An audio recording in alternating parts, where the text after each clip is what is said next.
Breaking news brought to you by In the Know News.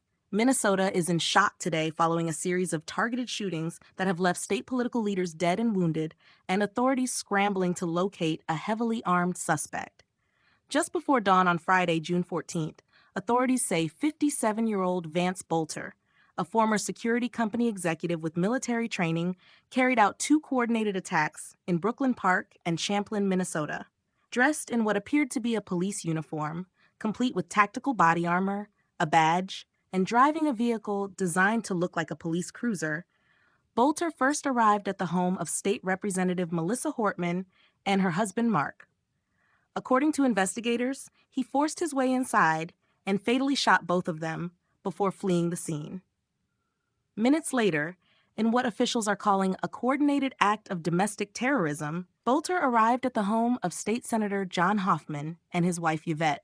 Both were shot multiple times but survived and are now in critical condition at a local hospital. Their current status is unstable, and doctors say the next 24 hours are critical. Responding officers at both scenes encountered heavy gunfire. In Brooklyn Park, two officers were struck during an exchange of gunfire with the suspect. One remains hospitalized in stable condition, the other was treated and released. Boelter is now the subject of a massive manhunt involving local law enforcement, the Minnesota Bureau of Criminal Apprehension, and the FBI. He is considered extremely dangerous, possibly still disguised as a law enforcement officer, and may be carrying multiple firearms and explosives. Authorities recovered evidence at both crime scenes, including a manifesto and a target list with over 70 names, most of them Minnesota political leaders, judges, and journalists. Among those listed were Governor Tim Walz, Representative Ilhan Omar, and Minneapolis Mayor Jacob Frey. All have since been placed under increased security. Flyers found inside Boelter's vehicle and residence bore the phrase "No Kings," a known slogan tied to recent anti-Trump protests across the Midwest. Multiple rallies and political events in the Twin Cities area have been canceled out of fear of further violence. Officials are treating this case as politically motivated domestic terrorism, and Governor Walz condemned the attacks in a press conference, calling them an assault on democracy and the values we hold sacred.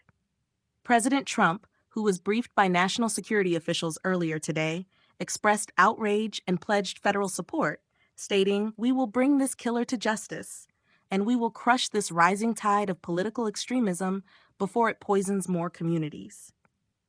Shelter-in-place orders remain active across several Twin Cities suburbs, and authorities have urged the public to remain vigilant. Residents are being warned not to approach anyone who appears to be in a police uniform unless properly verified, as Boelter may still be impersonating law enforcement to evade capture.